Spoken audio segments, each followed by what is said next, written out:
Hello friends, welcome to my YouTube channel. ಇವತ್ತಿನ ವಿಡಿಯೋದಲ್ಲಿ Malnad special ಪತ್ರೊಡೆ ತೋರಿಸ್ತಾ ಇದ್ದೀನಿ. ಇದು ಕೆಸೊಪ್ಪು ಅಂತ ಹೇಳಿ ನಮ್ಮ ಮಲ್ನಾಡ್ ಕಡೆ ಸಿಗುತ್ತೆ. ಇದನ್ನು ಸಣ್ಣದಾಗಿ ಹೆಚ್ಚಿಡ್ಕೊಬೇಕು. ಇನ್ನೊಂದು ಕಡೆ ಅಕ್ಕಿನ 3 ರಿಂದ 4 ಗಂಟೆ ನೆನೆಸಿಟ್ಕೊಬೇಕು.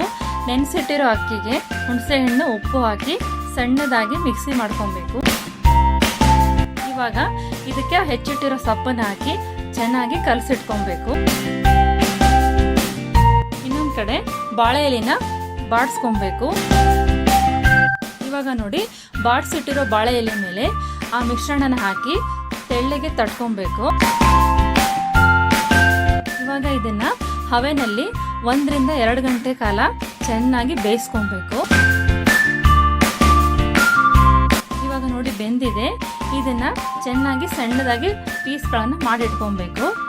ಇದಕ್ಕೆ ಇನ್ನೊಂದು ಕಡೆ ಮಸಾಲೆನ ರೆಡಿ ಮಾಡ್ಕೊಳ್ಳೋಣ.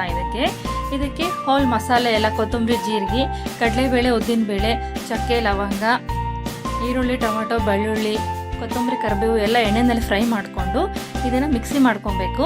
ಇದನ್ನು ನಾವು ಸಾಂಬಾರು ಮಾಡೋ ಹದಕ್ಕೆ ಹಾಕಿ ಚೆನ್ನಾಗಿ ಕುದಿಸ್ಕೊಬೇಕು. ಇವಾಗ ಆ ಪೀಸಸ್ನೆಲ್ಲ ಹಾಕಿ 2 ನಿಮಿಷ ಕುದಿಸಿದ್ರೆ ಪತ್ರೊಡೆ ರೆಡಿ ಆಗುತ್ತೆ. ವಿಡಿಯೋ ಇಷ್ಟ ಆಗಿದ್ರೆ ಪ್ಲೀಸ್ ಒಂದು ಲೈಕ್, ಶೇರ್, ಸಬ್ಸ್ಕ್ರೈಬ್ ಮಾಡಿ. Thank you for watching.